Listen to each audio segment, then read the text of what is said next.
اعوذ باللہ من الشیطان الرجیم بسم اللہ الرحمن الرحیم ان اللہ و ملائکتہ یصلون علی النبی یا ایہا الذین آمنوا صلوا علیہ وسلموا تسلیما اللہم صلی علی سیدنا محمد وعلی آل محمد کما صلیت علی ابراہیم وعلی آل ابراہیم انک حمید مجید اللہم بارک علی سیدنا محمد وعلی آل محمد کما بارکت علی ابراہیم وعلی آل ابراہیم انک حمید مجید اللہم صلی علی سیدنا محمد وعلی آل محمد بعدد کل ذرۃ مئۃ الف الف مرہ الصلاۃ والسلام علیک یا سیدی یا رسول اللہ وعلی آلک یا سیدی یا حبیب اللہ الصلاۃ والسلام علیک یا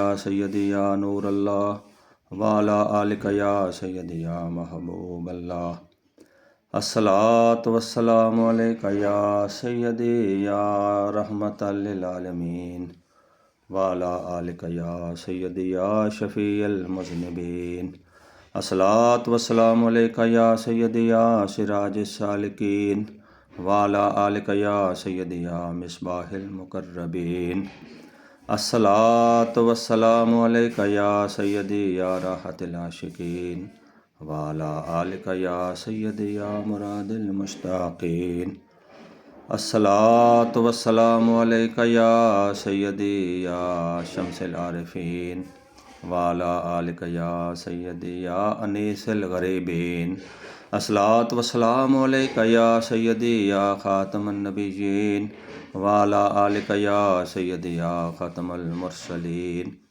الصلاۃ والسلام علیک یا سیدی یا سید الثقلین وعلی آلک یا سیدی یا نبی الحرمین الصلاۃ والسلام علیک یا سیدی یا وسیلتنا فی الدارین وعلی آلک یا سیدی یا صاحب کعبہ قوسین الصلاۃ والسلام علیک یا سیدی یا محبوب رب المشرقین و رب المغربین وعلی آلک یا سیدی یا جد الحسن والحسین الصلاۃ والسلام علیک وعلی آلک و صحابک یا سید الانبیاء والمرسلین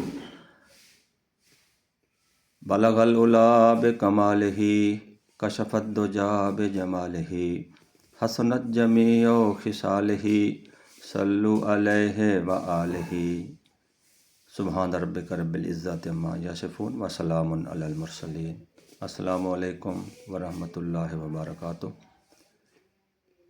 آج ہم انشاءاللہ العزیز درس قرآن کے سلسلے میں سورہ البقرہ کا تیسرا رکوع تلاوت کریں گے، ترجمہ کریں گے اور اس کے مفہوم کو سمجھنے کی کوشش کریں گے۔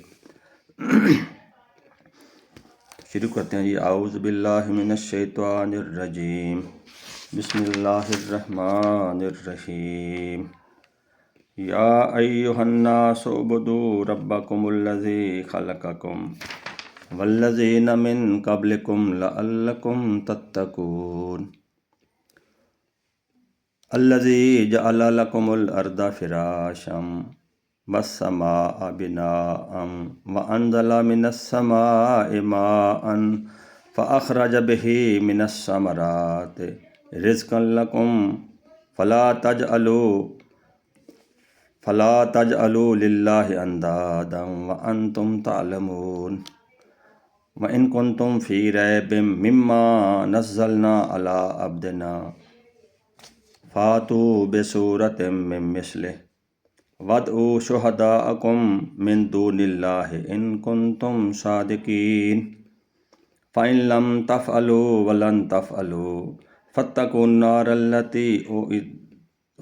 النَّارَ الَّتِي وَقُودُهَا النَّاسُ وَالْحِجَارَةُ أُعِدَّتْ لِلْكَافِرِينَ وَبَشِّرِ الَّذِينَ آمَنُوا وَعَمِلُوا الصَّالِحَاتِ أَنَّ لَهُمْ جَنَّاتٍ تَجْرِي مِن تَحْتِهَا الْأَنْهَارُ كلما رزقوا منها من ثمرة رزقا قالوا هذا الذي رزقنا من قبل وأتوا به متشابها وَلَهُمْ فِيهَا أَزْوَاجٌ مُطَهَّرَةٌ وَهُمْ فِيهَا خَالِدُونَ إِنَّ اللَّهَ لَا يَسْتَحْيِي أَن يَضْرِبَ مَثَلًا مَا بَعُوضَةً فَمَا فَوْقَهَا فَأَمَّا الَّذِينَ آمَنُوا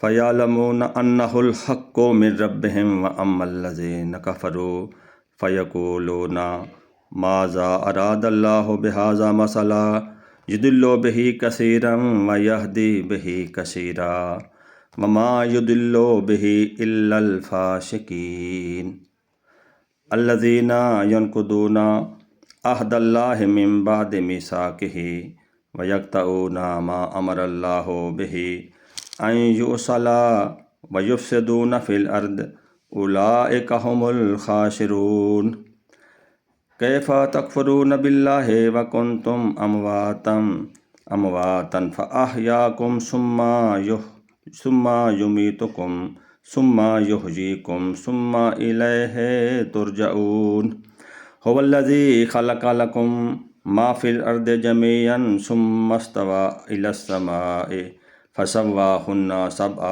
سماوات وَهُوَ بِكُلِّ شَيْءٍ عَلِيمٌ صدق اللہ العظیم و صدق رسولہ النبی الکریم۔ سورہ البقرہ کے تیسرے رکوع میں ٹوٹل 9 آیات مبارکہ ہیں۔ اب ہم اس کا ترجمہ کریں اور ساتھ ساتھ مفہوم کو بھی واضح کرنے کی میں کوشش کروں گا۔ جو اس رکوع کی پہلی آیت میں اللہ تعالیٰ ارشاد فرماتا ہے بنی نوع انسان کو مخاطب کر کے کہ اے لوگو اپنے رب کی عبادت کرو جس نے تمہیں اور تم سے پہلے لوگوں کو پیدا کیا۔ عبادت میں اس سے یہ ایک تو یہ ظاہر ہوا کہ پوری کائنات کا خالق و مالک اللہ تعالیٰ کی ذات ہے، اور عبادت صرف خدائے واحد کی ہی ہم نے کرنی ہے۔ اللہ تعالیٰ کے سوا کسی کو معبود پکارنا، سمجھنا، سوچنا یہ شرک ہے۔ سوائے اللہ تعالیٰ کے کوئی معبود نہیں، لا الہ الا اللہ۔ اس کا معنی بھی یہی ہے کہ اللہ کے سوا کوئی معبود نہیں۔ تو اللہ تعالیٰ اپنے تمام بنی نوع انسان کو حکم دے رہا ہے کہ اپنے رب کی عبادت کرو، اے لوگو اپنے رب کی عبادت کرو جس نے تمہیں اور تم سے پہلے لوگوں کو پیدا فرمایا تاکہ تمہیں پرہیزگاری ملے، لعلکم تتقون، تاکہ تم ڈر والے ہو جاؤ، پرہیزگار بن جاؤ۔ اب پرہیزگار کا مطلب یہ ہے کہ ایک تو یہ ہوتا ہے نا کہ جسمانی طور پہ ہم کوشش کریں گناہوں سے بچنے کی، اور دوسرا تقویٰ جو ہوتا ہے وہ قلبی تقویٰ ہوتا ہے۔ میں نے پہلے بھی عرض کیا تھا، جسمانی تقویٰ اور قلبی تقویٰ۔ قلب میں بھی حضور نبی رحمت صلی اللہ علیہ وآلہ وسلم اور آپ سے جس چیز کی بھی نسبت ہے اس سے محبت اور عشق کیا جائے۔ قلبی تقویٰ یہ ہے کہ جو بندے کے یعنی کہ ظاہر اور باطن میں فرق نہیں ہونا چاہیے، قول اور فعل میں فرق نہیں ہونا چاہیے۔ تو جب ہم ایک اللہ کی عبادت کریں گے تو وہ ہمیں کیا نصیب ہوگا؟ تقویٰ نصیب ہوگا، پرہیزگاری نصیب ہوگی۔ پھر کیا ہوگا؟ اس قرآن پاک سے ہمیں ہدایت ملے گی، کیونکہ اس میں ہدایت ہے پرہیزگاروں کے لیے، متقین کے لیے۔ فاسقین، فاجرین، منافقین، کافرین کے لیے اس میں ہدایت نہیں ہے۔ پہلے ہی رکوع میں اللہ تعالیٰ نے ارشاد فرمایا کہ ھدی للمتقین۔ اس کتاب مقدس میں، اس بلند درجہ والی کتاب میں یعنی کہ قرآن پاک میں متقین کے لیے ہدایت ہے۔ الذی جعل لکم الارض فراشا والسماء بناء وانزل من السماء فاخرج به من الثمرات رزقا لکم فلا تجعلوا للہ اندادا وانتم تعلمون۔ الذی وہی ہے جس میں زمین کو تمہارے لیے بچھونا بنایا اور آسمان کو چھت، اور اس سے پانی، آسمان سے پانی اتارا یعنی کہ رحمت کی بارش دی۔ پھر کیا ہوتا ہے کہ زمین سے انواع و اقسام کے پھل پیدا ہوتے ہیں تمہارے کھانے کے لیے۔ پس تم کیوں اللہ کے ساتھ دوسروں کو برابری والے ٹھہراتے ہو، وَأَنْتُمْ تَعْلَمُونَ، اور تم یہ بات جانتے ہو. دوسروں کو یعنی بتوں کو، لوگ بتوں کی پوجا کر رہے تھے، بتوں کو اپنا خدا مان رہے تھے، معبود مان رہے تھے. یہاں اس بات کا اللہ تعالیٰ نے ارادہ فرمایا ہے کہ جب یہ ساری چیزیں آپ کو پتہ ہے کہ اللہ ہی نے کی، اللہ ہی خالق و مالک ہے، اللہ ہی یہ سب کچھ کرنے والا ہے، تو پھر اس کے ساتھ برابری والے کیوں ٹھہراتے ہو؟ بتوں کی نفی کی گئی ہے. اب اس آیت کو کوئی بندہ، کوئی فاسق فاجر یا بے سمجھ جاہل اس آیت کو اولیاء کرام پہ فٹ کر دے تو اس سے بڑا ظلم کیا ہوگا؟ برابری والے بتوں کو وہ خدا مانتے تھے. تو جماعت اہل سنت کا جو عقیدہ ہے کہ اولیاء کرام کی بھی اتباع کرتے ہیں، تو وہ برابری والے نہیں ٹھہراتے. وہ اللہ کی مخلوق، اللہ کے محبوب بندے حضور نبی علیہ الصلوۃ والسلام کے غلام سمجھ کے ان کے پاس جاتے ہیں، ان کی صحبت میں جاتے ہیں تاکہ انہیں بھی پرہیزگاری ملے، محبت رسول عطا ہو، اللہ اور اللہ کے رسول کی محبت اور عشق عطا ہو. یہی مطلوب و مقصود ہے اولیاء کرام کے پاس جانے کا اور ان کے مزارات پر حاضری دینے کا. اب یہ جو آیت کا حصہ ہے یہ ٹوٹلی بتوں کے خلاف ہے. بتوں کا رد کیا گیا کہ کیوں تم، جب تم یہ ساری چیزیں جانتے ہو تو اللہ کے ساتھ کیوں برابری والے ٹھہراتے ہو؟ وَإِن كُنتُمْ فِي رَيْبٍ مِّمَّا نَزَّلْنَا عَلَىٰ عَبْدِنَا فَأْتُوا بِسُورَةٍ مِّن مِّثْلِهِ،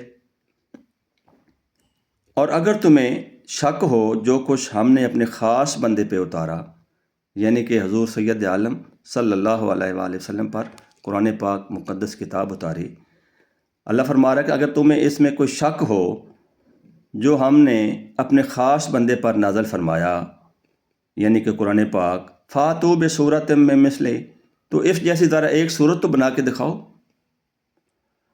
وَادْعُوا شُهَدَاءَكُم مِّن دُونِ اللَّهِ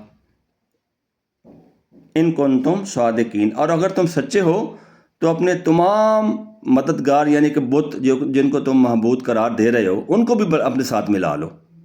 اللہ تعالیٰ نے چیلنج کیا کہ تمہارے جتنے بھی دوسرے مددگار یعنی بت جتنے ہیں اللہ کے سوا، من دون اللہ، اللہ کے علاوہ، غیر اللہ جن کی تم پوجا کرتے ہو، جن کی تم عبادت کرتے ہو، سارے بتوں کو اپنے ساتھ ملا لو. تو ذرا اس جیسی ایک صورت تو بنا کے دکھاؤ اگر تم اپنے دعوے میں سچے ہو. فَإِن لَمْ تَفْعَلُوا، اگر تم ایسا نہ کر سکو، وَلَن تَفْعَلُوا، اور تم ہرگز نہیں کر سکو گے. کیسا چیلنج اللہ تعالیٰ نے! ایک تو ان کے دعوے کی نفی کی کہ تم ایسا ہرگز نہیں کر سکتے، تم اس جیسی ہرگز ایک صورت نہیں بنا سکتے. اگر تم ایسا نہ کر سکو جو کہ تم ہرگز نہیں کر سکو گے، فَاتَّقُوا النَّارَ الَّتِي، تو دوزخ کی آگ سے ڈرو، وَقُودُهَا النَّاسُ وَالْحِجَارَةُ، جس کا ایندھن ہے انسان اور پتھر. پتھر بھی دوزخ کی آگ میں تیزی پیدا کرنے کے لیے، اس میں سختی پیدا کرنے کے لیے اللہ تبارک و تعالیٰ پتھروں کو بھی آگ میں پھینکے گا. انسان تو جائیں گے نا اپنے اعمال کے سبب، اپنے برے اعمال کے سبب، شرک کے سبب، کفر کے سبب، منافقت کے سبب، فسق و فجر کے سبب، وہ تو جنت کا ایندھن بنے ہی بنیں گے. لیکن اس کے ساتھ اللہ تبارک و تعالیٰ پتھروں کو بھی جہنم کا ایندھن بنیں گے یہ سارے لوگ، اور پتھروں کو بھی اللہ تبارک و تعالیٰ اس کی تیزی کو، اس کی سختی کو، آگ کی تیز کرنے کے لیے اس کا ایندھن بنائے گا. اُعِدَّتْ لِلْکَافِرِین، یہ دوزخ کا ذکر ہے کہ جو کہ کافرین کے لیے تیار کی گئی ہے. ٹوٹلی جو جہنم ہے، دوزخ ہے، یہ اللہ تبارک و تعالیٰ نے کافرین کے لیے تیار کی ہے. کافرین میں تین مین گروہ ہیں: مشرکین، کافرین، ایسے اہل کتاب جنہوں نے حضور سید عالم صلی اللہ علیہ وسلم کو ماننے سے انکار کر دیا، آپ پر ایمان لانے سے انکار کر دیا، اور منافقین جو اوپر سے تو مسلمان تھے، زبان کی حد تک تو انہوں نے کلمہ شریف پڑھا، آپ کے پیچھے نمازاں بھی پڑھتے تھے، لیکن باطن ان کا کافروں کے ساتھ تھا. یہ تین گروہ کافرین میں آئیں گے: مشرکین، اہل کتاب جو آپ پر ایمان نہ لائے، اور منافقین جو اسلام قبول کرنے کے باوجود مومن نہ ہو سکے. اللہ تعالیٰ نے پہلے رکوع میں فرمایا تھا کہ یا دوسرے رکوع میں جہاں منافقین کے لیے 13 آیات اللہ تعالیٰ نے نازل فرمائیں، اس میں فرمایا کہ یہ ایمان والے نہیں ہیں، لہذا وہ بھی دوزخ میں جائیں گے۔ کافرین کے لیے کہیں ایک جگہ اللہ تعالیٰ نے اور فرمایا کہ وَاتَّقُوا النَّارَ الَّتِي أُعِدَّتْ لِلْكَافِرِينَ، جو کہ کافرین کے لیے تیار کی ہے۔ اس کے مقابلے میں جنت متقین کے لیے تیار کی گئی ہے، ایمان والوں کے لیے تیار کی گئی ہے۔ تو جو ایمان والے ہوں گے ان کے لیے اللہ تعالیٰ نے جنت کا تحفہ رکھا ہے، اور کافرین کے لیے وعید ہے دوزخ کی۔ کافرین کی ڈیفینیشن میں نے آپ کو کسی حد تک بتا دی۔ وَبَشِّرِ الَّذِينَ آمَنُوا وَعَمِلُوا الصَّالِحَاتِ أَنَّ لَهُمْ جَنَّاتٍ تَجْرِي مِن تَحْتِهَا الْأَنْهَارُ، اور اے محبوب نبی خوشخبری سنا دیں کن کو؟ جو ایمان والے ہیں اور نیک اعمال کرتے رہے، جو ایمان لائے اور نیک اعمال کرتے رہے۔ اَنَّ لَهُمْ، بے شک ان کے لیے جنت کے باغ ہیں جن کے نیچے نہریں بہہ رہی ہیں۔ کلما رزقوا منہا من ثمرۃ، جب انہیں ان باغوں میں سے پھل کھانے کو دیے جائیں گے، قالوا، تو وہ کہیں گے، ھذا الذی رزقنا من قبل، یہ تو وہی ہے جو ہمیں پہلے کھانے کے لیے دیے گئے پھل۔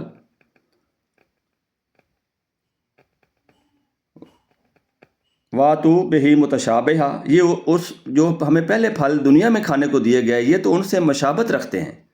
دنیا کے پھل بھی اصل میں جنت کے ہی پھل ہیں نا، یہ جنت سے ہی سب کچھ آیا ہے۔ تو ان جیسے پھل وہ کہیں گے یہ تو ہم پہلے بھی کھا چکے ہیں۔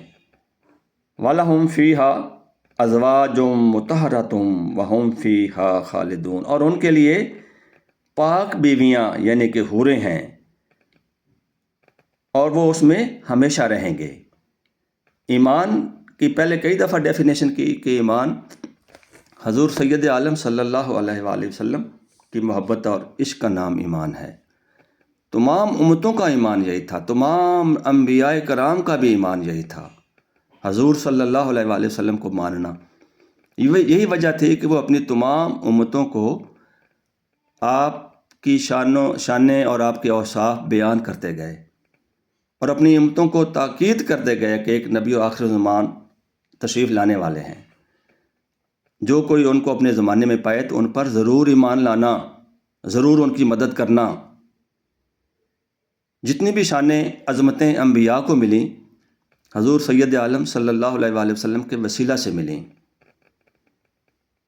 اور آپ کو جتنی شانیں عظمتیں اللہ تعالیٰ نے عطا کی خود ڈائریکٹ عطا کی۔ تو تمام پہلی امتوں کے لوگ بھی جب آپ کا ذکر خیر سنتے تھے یا اپنی کتابوں میں پڑھتے تھے تو اگر آپ پر ایمان لائے، آپ کو حق سچ سمجھ لیا اور اس حالت میں اگر دنیا سے گئے تو پھر وہ ایمان والے ہو کے گئے۔ اسی لیے حضور قبلہ عالم پیر سید جماعت علی شاہ صاحب رضی اللہ تعالیٰ عنہ کا فرمان عالی شان ہے کہ جنت اللہ تعالیٰ نے اپنے پیارے نبی صلی اللہ علیہ وآلہ وسلم کے عاشقوں کے لیے بنائی ہے، اور دوزخ آپ صلی اللہ علیہ وآلہ وسلم کے دشمنوں کے لیے۔ تو اب ہر بندہ دیکھ لے کہ وہ جنتی ہے یا دوزخی۔ یہ ہے ایمان کا مطلب۔ اب بنی اسرائیل کے پہلے میں یہاں ایک واقعہ کوٹ کرنا چاہوں گا جو حضور صلی اللہ علیہ وآلہ وسلم نے اپنے صحابہ اکرام کو بتایا۔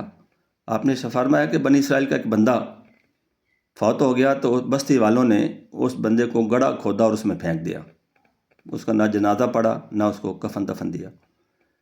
تو وہ کیا تھا کہ وہ بندے کے کوئی ایسا گناہ نہیں تھا جو بندے میں موجود نہیں تھا، بندہ گناہ گار تھا نہایت، بستی والے جانتے تھے کہ یہ نہایت ہی گناہ گار بندہ ہے۔ تو حضرت موسیٰ علیہ السلام کو اللہ تبارک و تعالیٰ نے حکم دیا کہ فلاں بستی میں جاؤ، وہاں ایک میرے بندے کو بستی والوں نے گڑھے میں پھینک دیا ہے، آپ اس کو نکالو، کفن دفن دو، جنازہ پڑھاؤ اور اعلان کرو جو لوگ اس میں جس نے جنتی کا جنازہ پڑھنا ہے آ جائیں۔ تو جب موسیٰ علیہ السلام وہاں تشریف لے گئے تو واقعی ایسا ہی ہوا۔ آپ نے وہ گڑھا کھدوایا تو کفن دفن دیا، جنازے کے لیے اعلان کروایا، تو سارے بستی والے لوگ آ گئے کہ یا موسیٰ یہ آپ کیا کرنے لگے ہیں، یہ تو بڑا بندہ گناہ گار تھا، کوئی دنیا کا ایسا گناہ نہیں تھا جو اس میں موجود نہیں تھا، تو اس لیے ہم نے اس کو ادھر ایسے گڑھا کھود کے پھینک دیا۔ اتنا برا بندہ تھا، آپ اندازہ لگائیں وہ کتنا برا ہوگا۔ تو حضرت موسیٰ علیہ السلام نے فرمایا کہ مجھے اللہ کا حکم ہے، میں نے وہی کرنا ہے جو اللہ نے حکم فرمایا۔ تو آپ نے کفن دفن دیا، جنازہ پڑھایا، قبر کھدوائی، دفن کیا۔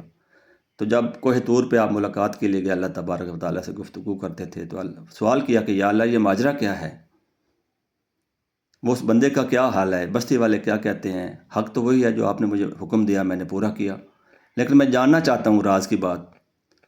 تو اللہ تبارک و تعالیٰ نے ارشاد فرمایا کہ اے موسیٰ، بستی والے لوگ بھی ٹھیک کہتے ہیں، واقعہ ہی یہ بندے کے اعمال تو اس لیول کے تھے کہ یہ اس کا یہی حال تھا، لیکن اس کا ایک عمل جو بستی والوں کے نوٹس میں نہیں تھا، اس بستی والے لوگ آپ کی امتی اس کے ایک عمل کو نہیں جانتے تھے، میں جانتا تھا۔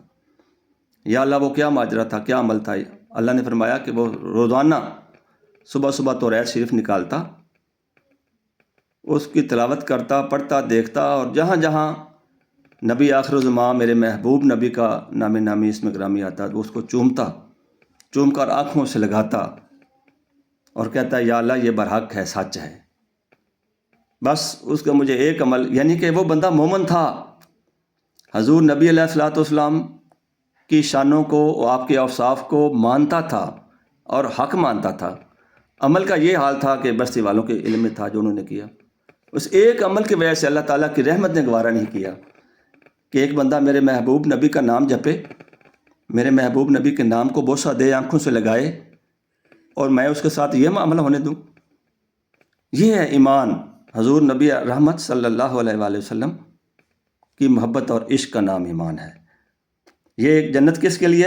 آمنو، ایمان والوں کے لیے، اور جو نیک عمل کرتے رہے۔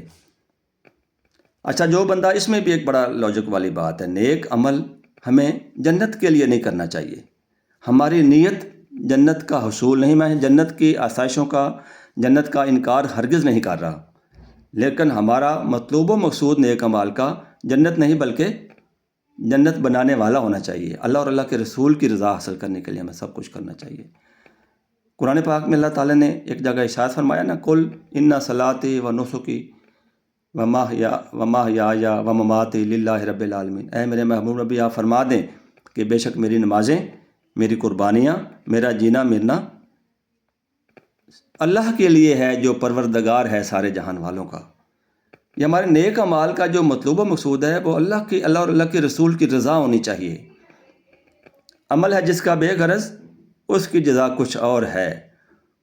حور و خیام سے گزر، بادہ و جام سے گزر، کیا ہے اس کی جزا؟ جس کا مطلوب و مقصود جنت نہیں ہے، جنت کی آسائشیں نہیں ہیں، حوریں نہیں ہیں، بے غرض عمل، اس کا مطلوب و مقصود کیا ہے؟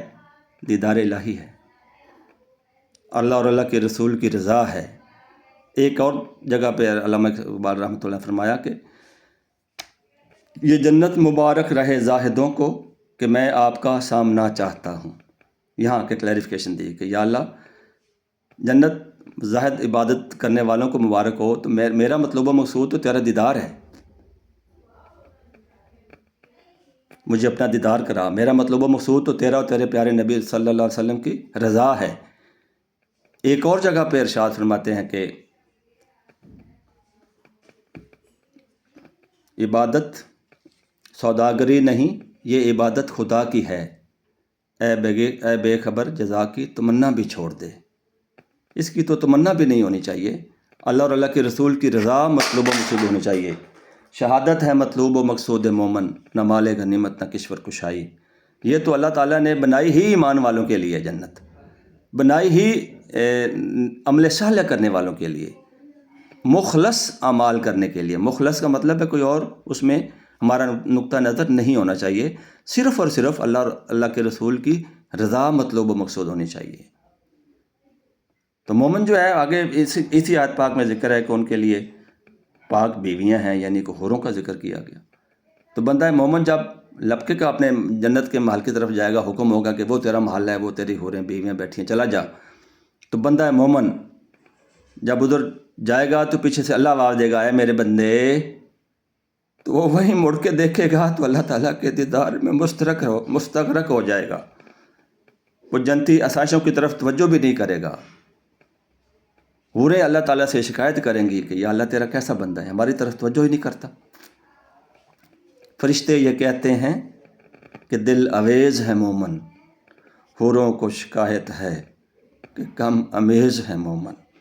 اب دل مچلنے لگا ہے، مچل رہا ہے۔ خاموش ہے دل مت چلا بھری محفل میں، ادب پہلا کرینہ ہے محبت کے کرینوں میں، تاکہ ہم آگے بات کر سکیں۔ اللہ اور اللہ کے رسول کی رضا ہمارے نیک اعمال کا، نیکیوں کا مطلوب و مقصود اللہ اور اللہ کے رسول کی رضا ہونی چاہیے۔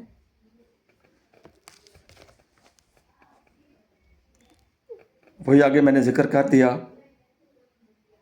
کہ ان کو 9 اقسام کے پھل دیے جائیں گے، پھر اس میں جنت میں کیا ہوگا، ان کے لیے پاک بیویاں ہوگی، وہ اس میں ہمیشہ رہیں گے۔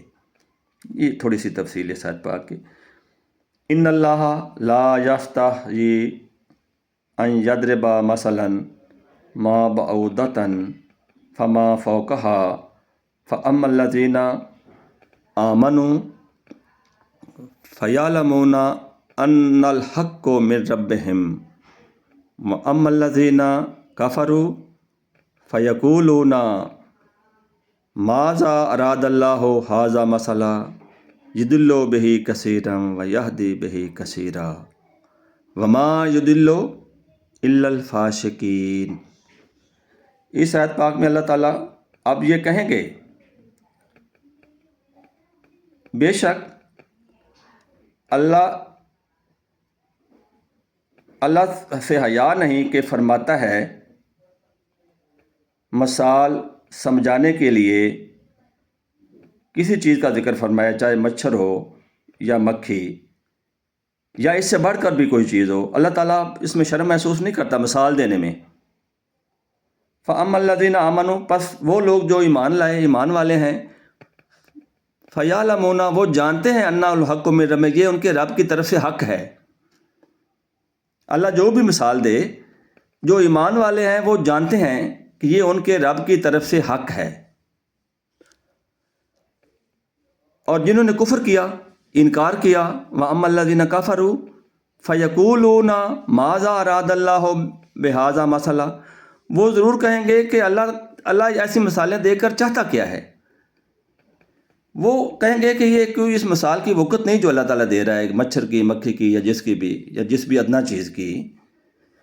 تو وہ کہیں گے اپنے کفر کے سبب، اپنی حد درمی کے سبب، وہ کہیں گے کہ اللہ کیا چاہتا ہے ایسی مثالیں دے کے۔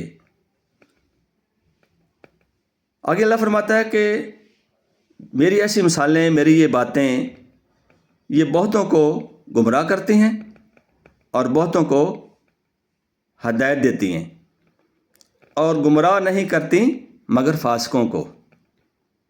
گمراہی جو ہے وہ فاسقین، فاجرین، منافقین، کافرین، مشرکین، ان کے لیے گمراہی بڑھتی ہے، ان کے جھوٹ کے سبب، ان کی ہٹ دھرمی کے سبب، ان کی سرکشی کے سبب۔ اللہ تعالیٰ جان بوجھ کر کسی کو گمراہ نہیں کرتا، اللہ تعالیٰ انصاف پسند ہے، کسی پر ظلم نہیں کرتا۔ جتنے بھی بندے، جتنی اس کی مخلوق گمراہ ہوتی ہے تو وہ اپنے ہی کیے کا بدلہ ہوتا ہے، ان کے اپنے اعمال کا، اپنی ہٹ دھرمی کا، اپنے کفر کا، اپنے انکار کا۔ کہ اللہ تعالیٰ کے محبوب نبی کی باتوں کو سمجھ نہیں پا رہے تھے اور سمجھنے کی کوشش بھی نہیں کر رہے تھے، تو اللہ تعالیٰ بہتوں کو اس سے گمراہ کرتا ہے اور بہتوں کو ہدایت دیتا ہے، مگر گمراہ نہیں کرتا مگر فاسقین کو۔ یہ فاسقین کی تھوڑی سی، الذین ینقضون عہد اللہ من بعد میثاقہ ویقطعون ما امر اللہ بہ ان یوصل ویفسدون فی الارض اولئک ھم الخاسرون۔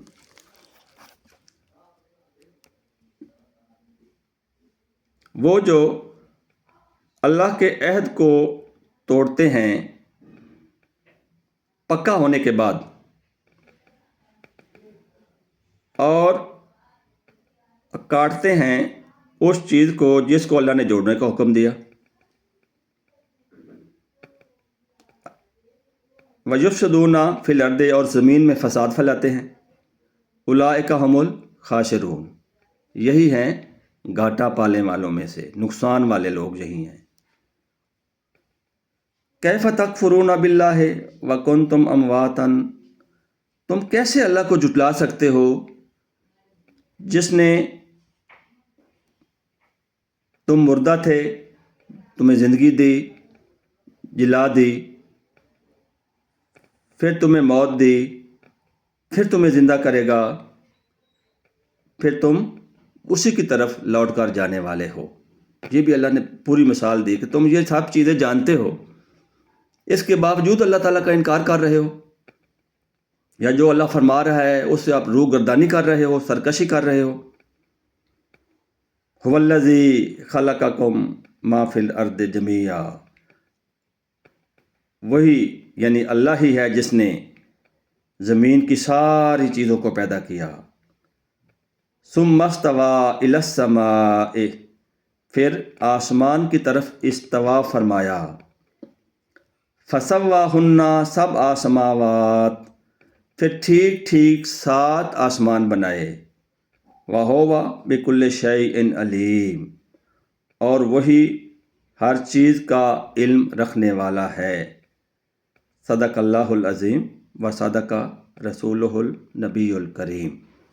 دیکھا جی آپ نے حضور نبی رحمت صلی اللہ علیہ وآلہ وسلم کی محبت اور عشق کا ہی درس قرآن کیا ہے۔ اگر میں 1 لائن میں اس کا جواب دوں، درس قرآن یعنی کہ اللہ تعالیٰ کی پاک کتاب کا درس، محبت اور عشق رسول اللہ صلی اللہ علیہ وآلہ وسلم صرف ہے۔ یہ بس آپ صلی اللہ علیہ وسلم کی محبت اور عشق کا نام ہی ایمان ہے۔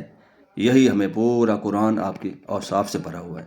پورے قرآن پاک میں آپ کی شانیں بیان کی گئی، پہلی کتابوں میں بھی آپ کی شانیں بیان کی گئی تھی، لوگ جانتے تھے، ان کے علماء جانتے تھے آپ کو، لیکن جب آپ تشریف لائے تو حسد میں مبتلا ہو کر اپنے ایمان گنوا بیٹھے، گمراہ ہو گئے۔ اللہ نے بار بار ان کو کافرین، آگے آئے گا سارا، بار بار ان لوگوں کو اللہ تعالیٰ نے کافرین کہا ہے۔ تو دوزخ کس کے لیے بنائی گئی ہے؟ کافرین کے لیے۔ جنت کن کے لیے؟ ایمان والوں کے لیے، عمل صالح کرنے والوں کے لیے۔ اور عمل صالح کا آخری جو لیول ہے وہ جنت اور دوزخ، نہ دوزخ کا خوف ہو نہ جنت کا لالچ ہو۔ کیا مطلوب و مقصود؟ اللہ اور اللہ کے رسول کی رضا۔ میں بار بار اس چیز پہ زور دے رہا ہوں۔ تو یہی عمل اللہ تعالیٰ کو پسند ہے۔ دعا ہے کہ اللہ تبارک و تعالیٰ قرآن پاک کے مفاہیم کو صحیح طور پر سمجھنے اور منوان عمل کرنے کی توفیق عطا فرمائے، اور ہمارے سینے جو ہمارے نفسانی خواہشات کے بت ہم نے اپنے سینوں میں سجائے ہوئے ہیں، حسد، بغض، حرص، طمع، لالچ، غیبت، اللہ تعالیٰ ان مضر امراض سے ہمارے سینوں کو پاک کر کے سید عالم صلی اللہ علیہ وآلہ وسلم کی اور آپ کی آل پاک کی، صحابہ کرام کی، اولیاء کرام کی محبت ہمارے سینوں میں ڈال دے، ہمارے سینے پاک ہو جائیں، ہم ذکر کثیر کرنے والوں میں پیدا ہو جائیں۔ جہاں رسول خدا صلی اللہ علیہ وآلہ وسلم کی محبت ہوگی، وہی دل وہ جو اللہ کا عرش ہوگا، اسی دل میں اللہ تعالیٰ اپنا عرش بنائے گا، اسی دل میں رہے گا۔